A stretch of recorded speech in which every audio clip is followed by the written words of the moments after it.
keluarga di rumah juga sehat, kerjaan juga lancar, semoga teman-teman sekalian sehat selalu. Amin. Mbak Farida dah. Ya, alhamdulillah. Ya, ini Ustadz sudah ada itu ya. Insya Allah sebentar lagi bergabung, bisa dimulai Mas Bagus untuk YouTube-nya gitu. Ini Facebook juga saya mulai. Monggo bisa dipersiapkan untuk alat tulisnya.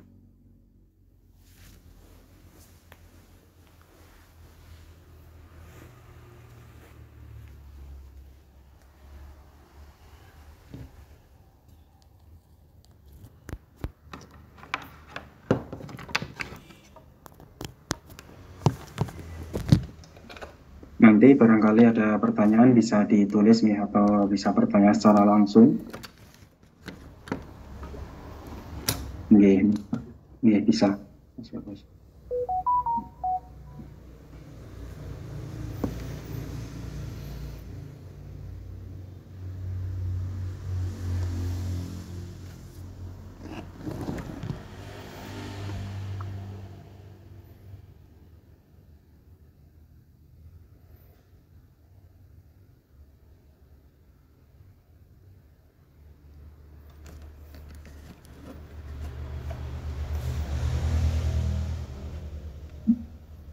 Assalamualaikum Ustadz.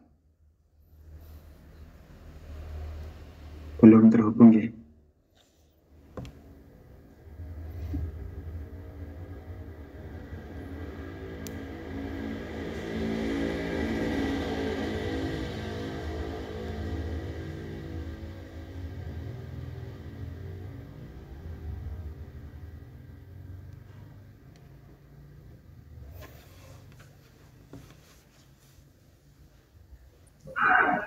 Yeah. Assalamualaikum warahmatullahi wabarakatuh, Ustadz. Waalaikumsalam warahmatullahi wabarakatuh. Yeah, suara saya bisa didengar jelas nggak, Ustadz ini? Bisa, Mas, alhamdulillah. Ya, alhamdulillah. Yeah. Bagaimana kabarnya Ustadz dengan keluarga? Sehat nggih? Alhamdulillah baik, Mas.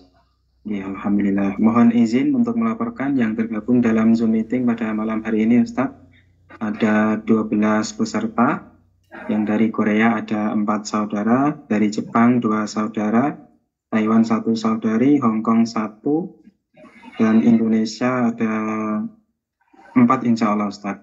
Kemudian ada izin dari Mbak Winarsih, yang di Hong Kong belum bisa bergabung karena masih di rumah duka katanya.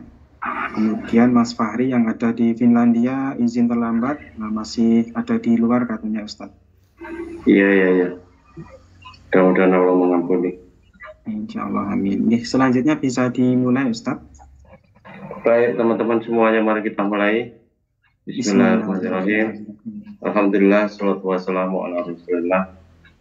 Salam dari Al-Ustadz untuk teman-teman semuanya. Waalaikumsalam warahmatullahi wabarakatuh. Baik, mari kita selesaikan pertanyaan minggu lalu dulu. Oke, kemarin ada susulan pertanyaan Ustadz waktu di akhir itu ya. Masih tentang riba dari YouTube. Assalamualaikum warahmatullahi wabarakatuh, Ustadz. Waalaikumsalam warahmatullahi wabarakatuh. Bagaimana kalau menggadaikan emas di bank syariah, apakah riba, Ustadz? Menggadaikan emas di bank syariah ya? Iya. Menggadaikan atau mengkredit? Gadai emas seperti itu, Ustaz. Kalau gadai kan tidak membeli ya, tidak ada aturannya beda ya, maksudnya kalau gadai itu tidak ada istilah riba di situ kan.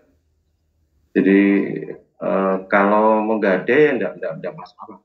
Artinya menggadai kan kita hanya menitipkan saja di situ, nanti mungkin kita kena casnya itu mungkin biaya menyimpankan barang berharga dan sebagainya seperti itu.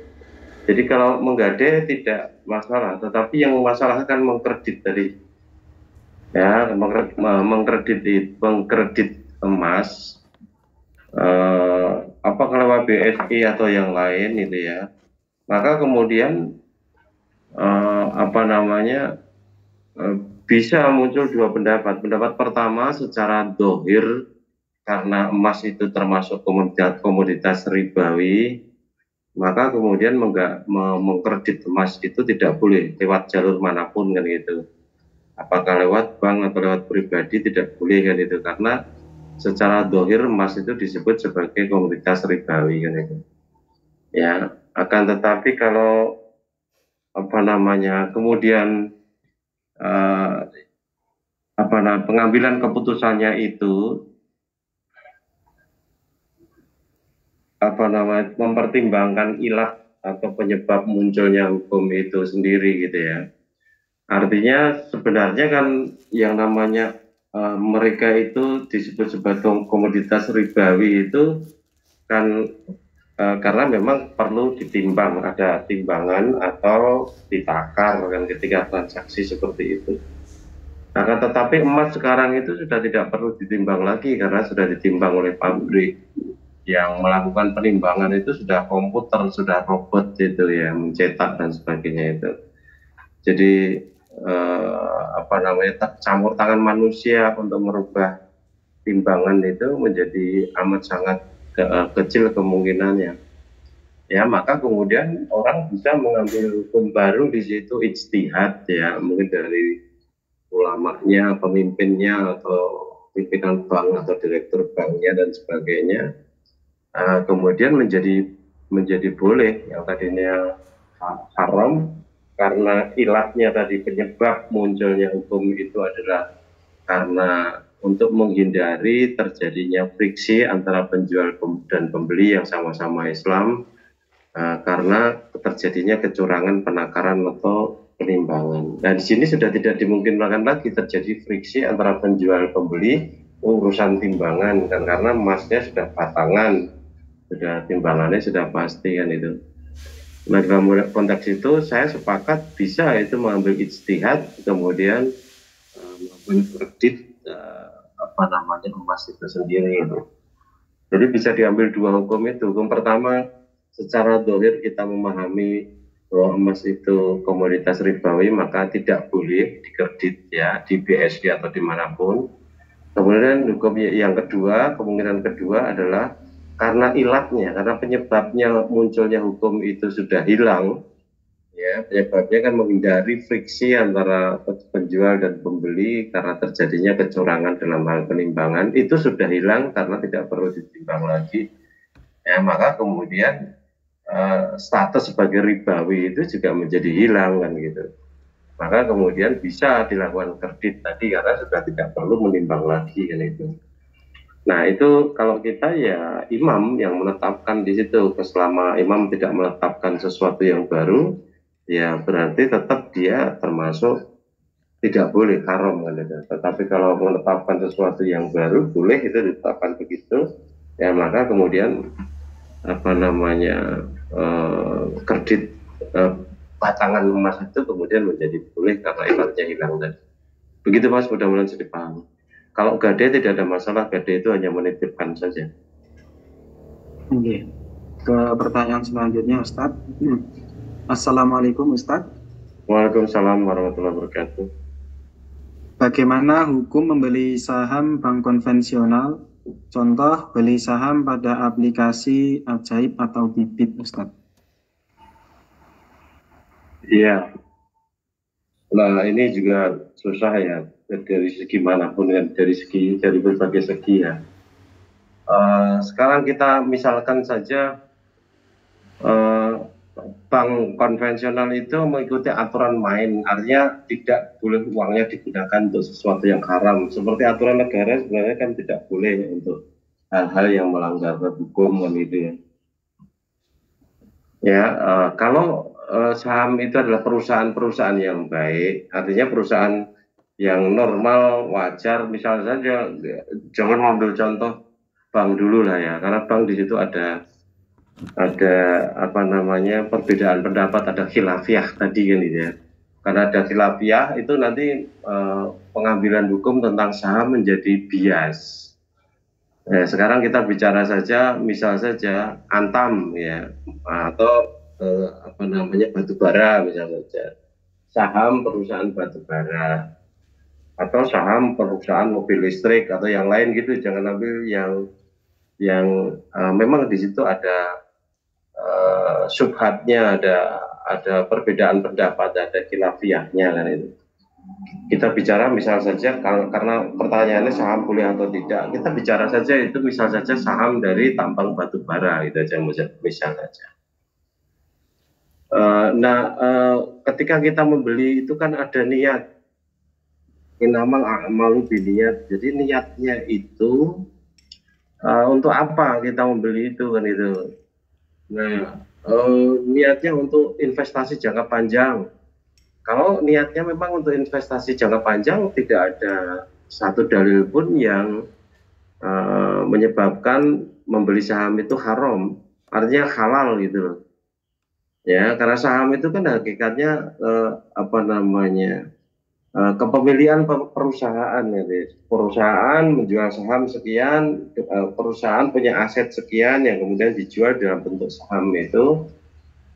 Satu saham misal saja harganya misalnya saja 10.000 misalnya saja satu lembar, kemudian beli satu lot 100 lembar misalnya saja 10.000 kali 100 berarti 1 juta misalnya saja itu beli saham tambang batubara misalnya saja, ya boleh-boleh saja. Nah, ketika kita investasi seperti itu kita dapat keuntungan dua. Yang pertama, keuntungan dalam konteks ini adalah nilai jualnya yang tentu saja semakin lama juga semakin naik karena uang kita surut tadi, uang kita mengalami inflasi tadi, maka produk-produk tambang itu diuntungkan, naik kan itu ya, naik dalam jangka panjang, naik, dia dapat keuntungan karena naiknya nilai saham tadi, harga jual saham tadi yang tadinya 10 mungkin menjadi tahun depan bisa menjadi 11, tahun depan lagi jadi 12 misalkan, itu satu sahamnya. Keuntungan kedua, dia dapat dividen. Jadi perusahaan tambang tadi kan menggunakan uang dari para pembeli saham tadi untuk permodalan mereka, untuk membeli misal saja untuk membeli alat-alat yang baru supaya produktivitasnya lebih baik lagi, untuk memperluas eksplorasi sehingga hasilnya lebih banyak, untuk membuka lahan pertambangan baru sehingga hasilnya lebih banyak lagi. Nah, dari keuntungan-keuntungan yang didapat oleh perusahaan tadi nanti dihitung berapa yang menjadi haknya perusahaan, berapa yang menjadi haknya penanam modal tadi, pemilik saham tadi. Ya, nanti kemudian dibagikan, ada yang setahun sekali membagikannya, ada yang 2, 3, beberapa tahun sekali ditambahkan gitu di hasilnya itu dibagikan. Ya, nah, itu berasal dari keuntungan perusahaan gitu. Keuntungan dari perusahaan secara operasional. Kalau tadi kalau tadi keuntungannya berasal dari naiknya nilai. Jadi ketika kita membeli di pasaran sesuatu, tetapi sesuatu yang kita butuhkan itu jumlahnya hanya sedikit, itu kan berlaku hukum supply and demand. Nah, supply-nya banyak, harga itu menjadi turun. Tetapi kalau supply-nya sedikit, langka gitu ya, harga menjadi naik. Nah, harga saham juga seperti itu, bisa menjadi naik seperti itu. Nah, keuntungannya dua, ya, ini investasi saham, keuntungan dua tadi. Yang pertama, keuntungan nilai sahamnya naik. Nilai saham naik tidak melulu supply and demand tadi, tapi bisa nilai sahamnya naik itu juga karena inflasi dari rupiah kita kan itu. Kemudian berikutnya dividen tadi, artinya keuntungan perusahaan secara operasional itu nanti dihitung berapa yang untuk perusahaan, berapa yang untuk pemilik saham tadi, kemudian yang pemilik saham dibagikan secara merata kan itu kedua-duanya. Nah, kemudian membeli saham itu juga ada niat yang bisa niat lain, misalnya saja niatnya adalah trading, niatnya jual beli, bukan investasi. Kalau investasi memang dia beli kemudian dibiarkan dalam waktu yang relatif lama, 2, 3, 5, 10 tahun begitu, kemudian baru diambil kan itu. Nah, itu bisa berlipat ganda, itu nanti bisa banyak sekali yang didapatkan karena waktu yang lama tadi. Kemudian berikutnya ada yang membeli saham itu dengan niat trading, dengan niat untuk memperjualbelikan, kan itu. Nah, dalam konteks memperjualbelikan ini, kemudian orang bisa menghukuminya secara haram kalau dia itu menilai bahwa sifat gorornya itu, sifat spekulasinya itu tinggi. Ya, kayak judi misalnya. Tetapi beda ya saham dengan judi itu, karena saham itu memang bisa dihitung kapan dia naik, kapan dia turun, itu pada saat-saat tertentu bisa diperhitungkan. Jadi ada ilmunya tentang baseline, tentang batas atasnya, support dan sebagainya, ada supportnya, ada batas atasnya dan sebagainya. Jadi kalau harga saham itu turun, itu dia tidak akan turun terus juga. Nanti akan berhenti, kemudian akan balik lagi. Berhenti dan balik itu jadi patokan untuk membeli. Karena ketika turun, sudah turun beberapa kali segera beli, nanti mungkin turun lagi, tapi akan segera naik lagi. Kemudian dihitung ketika turun kita beli, ketika naik kita jual. Itu kan ya sama seperti jual beli biasa. Ya, artinya orang-orang di luaran ketika berjual beli itu, komoditas apapun itu, tentu dia akan cari tempat yang memang dia itu murah untuk dapat keuntungan, dijual dengan nilai yang lebih. Nah, ini juga begitu. Kalau komoditas real itu kita memilih tempat untuk mendapatkan yang murah. Nah, kalau saham itu ya bisa seperti itu, tapi komoditasnya berbeda. Untuk komoditas yang sama, kita bisa memilih waktu. Beda waktu, memilih waktu saat dia itu memang rendah harganya. Ya, sama seperti komoditas apapun itu, harga telur ketika dia mau lebaran, permintaan tinggi, ya harganya naik. Ya, maka kemudian orang cenderung untuk beli dulu sebelum naik, misalnya saja seperti itu. Nah, sama juga orang membeli emas, nanti dijual lagi ketika harganya naik. Kalau simpanan sementara, nanti jual lagi ketika harganya naik atau ketika butuh duit dan sebagainya. Bisa seperti itu. Nah, dalam konteks trading ini, gitu ya, sekali lagi dalam konteks trading itu ada yang menilainya sebagai haram karena dasarnya spekulasi tadi, kemudian mengasumsikan itu seperti judi. Tapi saya kira orang yang menilai itu seperti judi itu nggak ngerti bisnis saham gitu aja barangkali kan itu. Ya memang ada nilai spekulasi tentu ada, tetapi tidak dominan. Jual beli kan juga ada nilai spekulasi. Ya, saya pernah ya saat pengalaman sekali ya maunya jual beli lombok gitu ya. Kita beli ya, di tempat produksi lomboknya itu. Nanti kemudian kita jual di tempat konsumen, katakan di daerah pemasaran gitu ya. Kita beli di sana dengan harga yang miring, maunya kita jual dengan harga pasar. Tetapi pasar menolak ternyata. Pasar itu menolak juga kalau ada orang tiba-tiba baru bawa dagangan begitu. Menolaknya dengan cara bukan tidak mau beli, tetapi mau beli tapi dengan harga yang rendah daripada biasanya. Biasanya dia dapat setoran misalnya sekilonya katakan 30.000, mereka tidak akan mau beli kita dengan harga 30.000. Mungkin saja di dropnya jadi 25, padahal belinya kita 26 misalnya saja. Jadi rugi kan gitu. Ini resikonya pemain baru kan gitu.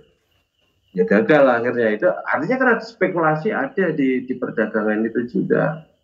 Bahkan kalau kita bicara lombok itu dalam waktu sebentar kalau tidak dilepas meskipun rugi lepas, karena kalau tidak segera dilepas lomboknya segera busuk, ruginya menjadi double lagi kan itu. Nah itu kan juga spekulasi lagi, tapi tidak dominan gitu ya, tidak seperti judi. Kalau judi kan memang nggak ngerti apa yang bakal terjadi, itu tidak ada prediksi, tidak ada ilmu yang digunakan untuk meramal kan itu, kesampusan saja itu. Ya, kemudian kalau jual beli saham ini ya namanya saja jual beli, namanya saja trading kok, bukan gambling kok gitu loh ya. Ya maka kalau saya menilai ya haram kan itu. Ya halal maksud saya menilai halal kan itu. Nah trading ini ada dua macam lagi. kalau trading itu ada yang namanya scalping, ya scalping gitu ya. Ada yang namanya swing. Ya, scalping itu memang betul-betul memantengi harga, naik turunnya harga. Pokoknya begitu naik sedikit gitu dia jual, dia lepas, bisa lepas, segera lepas, untung lepas. Nanti beli saham berbeda lagi, yang cenderung naik itu. Kemudian ketika naik betul dia lepas, meskipun keuntungannya hanya 0,2% misal saja. Ya karena di situ ada komisinya kecil, komisinya 0,15, 0,25 kan itu kecil sekali. Ya beda dengan katakan jual beli foreign exchange, mata uang asing di real, ya di real bukan di maya itu, di real artinya di pasaran real, di money changer katakan begitu. Wah itu berat, tidak bisa ngoyak kenaikan itu karena ketika membeli itu kita sudah dipangkas, kita ketika membeli kita sudah dinaikkan harganya untuk memberi keuntungan kepada penjualnya tadi, besar keuntungannya. Tidak mau dia keuntungan 0, sekian persen. Tapi kalau online bisa memang 0, sekian persen sampai 0,25-27% dan sebagainya begitu. Sehingga kalau mau jual beli saham atau jual beli mata uang, ya tetap saja bagusnya ya tetap online itu. Kalau real kita kapusan. Nanti ketika menjual lagi kita dikurangi harganya dari harga pasar untuk keuntungan yang membeli. Padahal yang membeli dan menjual itu sama kepada kita. Mereka diuntungkan 2 kali, kita rugi 2 kali.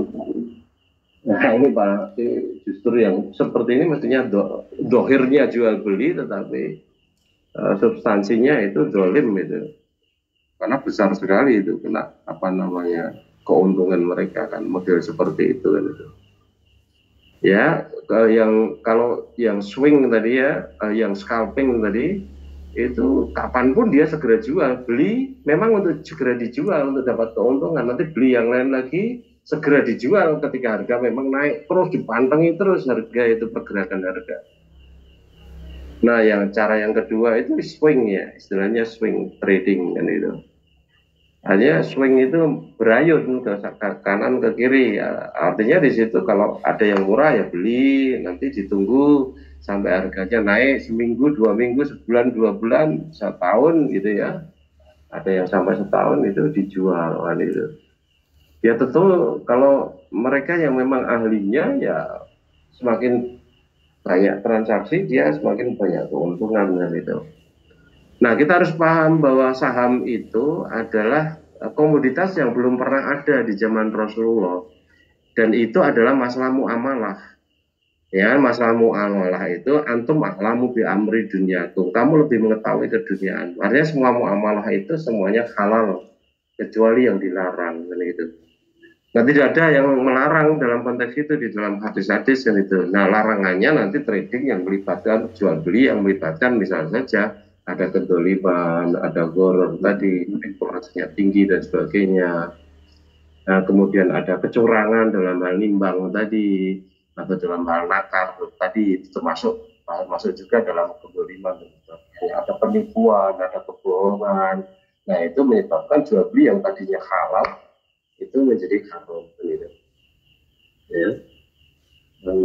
Maka saya memahami sama seperti jual beli komoditas yang lainnya, sepatu atau baju atau yang lainnya dalam konteks itu gitu. Ya, yang lebih safe di itu adalah beli untuk investasi. Yang mengambil risiko di situ ya beli untuk trading. Trading pun di situ karena memang ada ilmu yang sudah dikembangkan, ada buku-buku yang banyak terkait dengan itu juga, bisa memprediksi ya, setelah turun nanti akan naik, setelah naik sudah pasti akan turun. Itu ada ilmunya, maka tidak termasuk dalam kegelapan dari spekulasi tadi kan itu. Begitu Mas, mudah-mudahan bisa dipahami.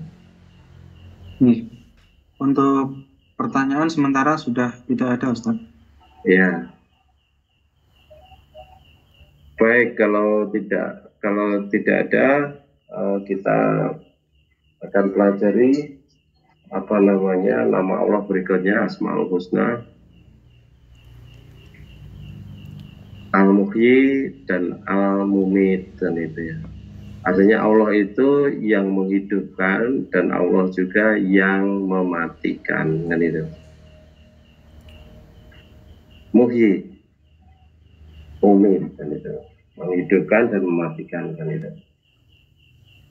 Nah, teman-teman semuanya, kita sudah sering dengar kata Allah yang menghidupkan, Allah yang mematikan, Allah yang menghidupkan, Allah yang mematikan. Ya, tetapi kalau kemudian di dalam hati kita itu tidak ada iman, maka kata menghidupkan dan mematikan itu menjadi sesuatu yang biasa-biasa saja. Kayak orang ngangop itu serana kesannya sama sekali.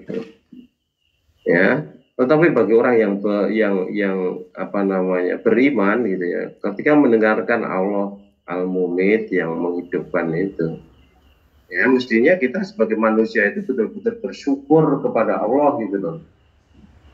Ya coba dibuka dulu di dalam surat An-Nahl ayat yang ke 78 ya, coba lihat.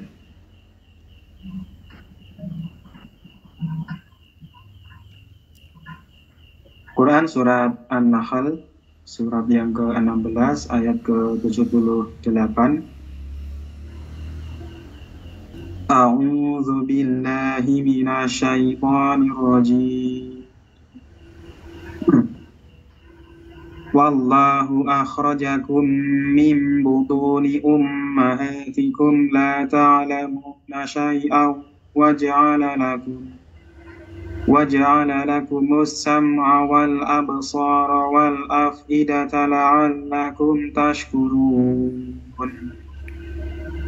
Dan Allah mengeluarkan kamu dari perut ibumu dalam keadaan tidak mengetahui sesuatu pun, dan Dia memberimu pendengaran, penglihatan, dan hati nurani agar kamu bersyukur. Iya. Jadi kita bisa menyaksikan di situ a'udzubillahi minasyaitonirrajim wallahu akhrajakum min butuni ummahatikum la ta'lamuna syai'a. Jadi sesungguhnya Allah ya telah mengeluarkan kamu dari perut ibumu, ya dari perut ibumu la ta'lamuna syai'a, tidak mengetahui sesuatu apapun. Iya betul-betul tidak mengetahui apapun gitu loh ketika keluar dari perut ibu kan itu ya. Ya bahkan ketika kita keluar dari perut ibu kemudian menangis pun kita juga tidak ingat pada saat itu tangisan kita yang pertama pada saat itu kan itu. Nah tidak ngerti apa-apa, tidak ngerti apa-apa kemudian Allah mengatakan di situ ya wa ja'ala lakumus sam'a wal absara wal afidah la'alakum tashkurun, dan kemudian menjadikan potensi pendengaran ya, potensi penglihatan dan potensi hati agar supaya kita bersyukur gitu loh. Ya saya katakan potensi karena memang bisa saja kemudian tidak berkembang sama itu, kemudian ada orang yang terlahir yang akhirnya juga punya telinga tetapi telinganya tidak bisa digunakan untuk mendengar. Ya, punya mata tetapi ternyata menjadi buta, tidak bisa untuk melihat, punya hati tetapi ternyata kemudian juga ada yang gila dan sebagainya, tidak normal. Ya, bahkan yang matanya melihat, telinganya bekerja dengan baik, ya hatinya, ya artinya akalnya bisa digunakan untuk memikir, itu pun dikatakan mati oleh Tuhan, oleh Allah begitu. Dan hakikatnya yang hidup itu adalah yang hidup hatinya kan itu. Artinya dia bisa mendengar ayat-ayat Allah tetapi tidak beriman kepada ayat-ayat Allah. Artinya tidak mendengar hakikatnya dia kan itu. Ya melihat tanda-tanda kebesaran Allah tetapi tidak beriman kepada tanda-tanda kebesaran Allah, maka kemudian dia ya menjadi orang yang tidak beriman ya, seperti itu. Sama seperti orang mati hatinya kan itu. Nah, oleh karena itu mestinya kita betul-betul bersyukur gitu loh. Dengan diberi pendengaran, penglihatan dan hati, kita bisa menjadi sehebat ini. Ya, artinya manusia itu menjadi makhluk yang luar biasa hebat gitu loh. Ya, yang mungkin saja yang namanya simpanse atau mungkin saja yang namanya orang hutan itu lebih kuat daripada kita, tetapi orang hutan tidak akan mampu membangun pencakar langit. Ya, mungkin si raja hutan itu menakutkan kita, bisa memangsa kita, mematikan kita dalam waktu beberapa saat saja, tetapi tidak ada yang namanya harimau yang bisa menggali tanah untuk tempat tinggal sampai berlantai-lantai di bawah permukaan laut gitu. Ya, apapun kita bisa. Artinya orang tadinya tentu saja makhluk hidup yang hidup pertama kali di dunia ini mereka hanya makan makanan-makanan yang ada di alam. Tanaman-tanaman yang ada di alam, buah-buahan yang ada di alam. Tetapi sekarang ini manusia mampu membuat nasi goreng, nasi uduk, lontong, opor, bisa nggawe sate pun macam-macam. Ketika ada di TV itu kita bisa menyaksikan ada 50 macam sate ya di angkringan mana misalnya seperti itu. Nah ini kan perlu disyukuri gitu loh. Dengan mensyukuri itu artinya kita dekat dengan Allah, kita mengakui eksistensi Allah, kita mengakui kekuasaan Allah atas kita, mengakui hak Allah untuk kita pertuhankan, untuk kita sembah dan sebagainya dan sebagainya. Ya, tetapi kalau kita itu kemudian menganggap ketika Allah sebagai Al-Mumit, Allah sebagai zat yang menghidupkan, itu kita mendengar kata Al-Mumit itu seperti orang mendengar orang anggap gitu saja. Ya sudah pasti kita tidak akan mendapat manfaatnya dari asma Allah Al-Mumit, Al-Muhyi tadi kan itu. Tidak akan bersyukur kan itu. Ya, padahal sudah difirmankan oleh Allah bahwa dulu ketika kita berada di dalam perut ibu gitu ya, kita sudah bersaksi bahwa Allah itu Tuhan kita gitu loh. Di dalam surat Al-A'raf itu ayat yang ke-172 itu kan itu. Nah, Allah mengingatkan kita pada saat kita berada di perut ibu kita gitu loh. Yang kita tidak bisa mengingatnya sama sekali. Tadi saya katakan ketika kita menangis yang pertama kali itu pun juga sudah tidak kita ingat, apalagi ketika kita berada pada posisi di perut ibu itu sendiri, maka diingatkan oleh Allah dengan firman-Nya ini kan gitu. Ayo silakan. Quran surat Al-A'raf surat ke-7 ayat ke-172. Wa idh akhadha rabbuka min bani Adama min zuhurihim dzurriyyatahum wa ashhadahum ala anfusihim alastu bi rabbikum qalu bala shahidna an taqulu yawmal qiyamati inna kunna an hadza ghafilin. Dan ingatlah ketika Tuhanmu mengeluarkan dari sulbi, yakni tulang belakang, anak cucu Adam, keturunan mereka. Dan Allah mengambil kesaksian terhadap roh mereka, seraya berfirman, bukankah aku ini Tuhanmu? Mereka menjawab, betul, engkau Tuhan kami bersaksi. Kami lakukan yang demikian itu agar di hari kiamat kamu tidak mengatakan, sesungguhnya ketika itu kami lengah terhadap ini. Ya, jadi kita sudah diingatkan di situ.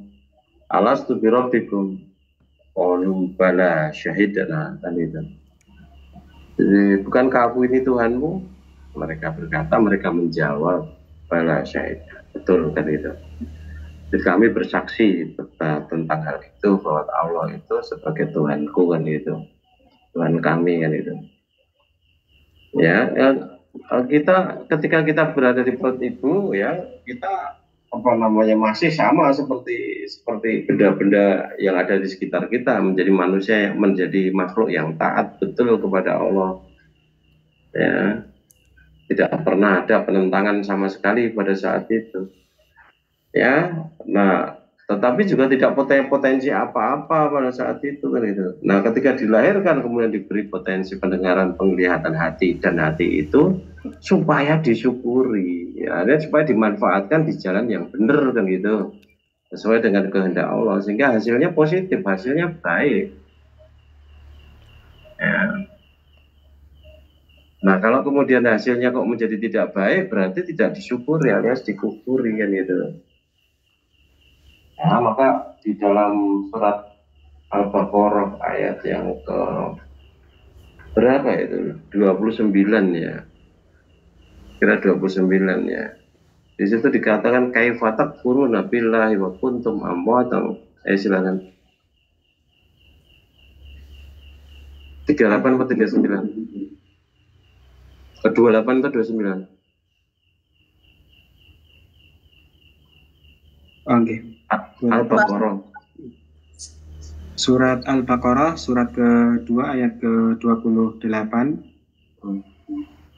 Kaifa takfuruna billahi wa kuntum amwatan fa ahyakum thumma yumitukum thumma yuhyikum thumma ilaihi turja'un. Ya. Bagaimana kamu ingkar kepada Allah, padahal kamu tadinya mati, lalu Dia menghidupkan kamu, kemudian Dia mematikan kamu, lalu Dia menghidupkan kamu kembali, kemudian kepadanya lah kamu dikembalikan. Ya. Jadi peran Allah sangat luar biasa di situ terhadap kehidupan manusia itu. Ya, maka tidak layak manusia itu untuk membangkang kepada Allah, untuk kufur kepada Allah kan itu. Ya, maka kemudian diingatkan oleh Allah di ayat itu dengan mengatakan a'udzubillahi minasyaitonirrajim, kaifa takfuruna billah. Bagaimana kamu ingkar kepada Allah? Bagaimana kamu kufur kepada Allah? Wa kuntum amwatan fa ahyakum. Dulu kamu itu mati, kemudian dihidupkan oleh Allah kan itu. Ya, artinya sesuatu yang tidak punya bentuk dulunya ya, kemudian akhirnya ketika dilahirkan itu kemudian menjadi manusia yang hidup dengan berbagai macam potensi kehebatan di situ, dengan diberi pendengaran, penglihatan dan hati itu. Ya, jadi mati kemudian dihidupkan, fa ahyakum summa yumitukum summa yuhyikum summa ilaihi turja'un. Kemudian dimatikan, ya, kemudian dihidupkan lagi di hari pembalasan untuk mempertanggungjawabkan amal kita selama di dunia ini. Jadi jangan sampai di antara kita ada berpikir yang menyesatkan bahwa hidup ya di dunia ini saja, tidak ada lagi hidup di sana nanti dan sebagainya. Itu pemikiran orang kafir ya. Betul-betul harus kita tolak ya, mentah-mentah ya seperti itu, karena memang keberadaan kita itu, eksistensi kita itu ya dimungkinkan karena Allah berkehendak, ya, berkehendak untuk menjadikan kita sebagai ciptaannya itu untuk menjadi budaknya, untuk menjadi hambanya, untuk menjadi pelayan-pelayan Allah itu. Masa sih kita kok diciptakan hanya untuk menjadi budak? Iya, tetapi budaknya zat yang amat sangat terhormat, budaknya raja di raja, dan tidak ada selain itu kecuali ya kemudian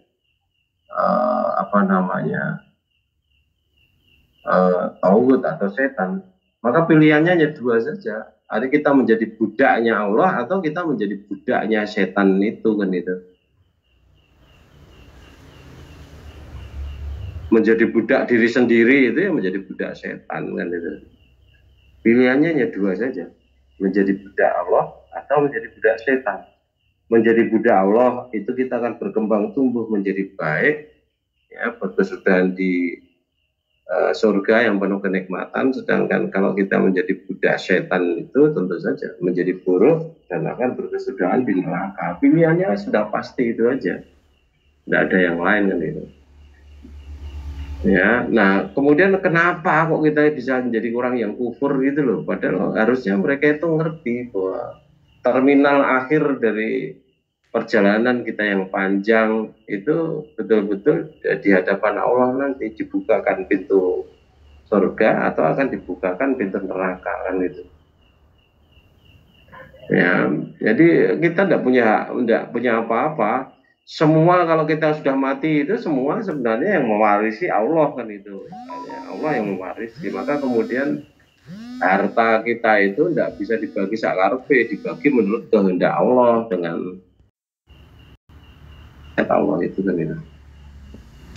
Coba dibuka di dalam surat Al-Hijr surat ke-15 ayat yang ke-23.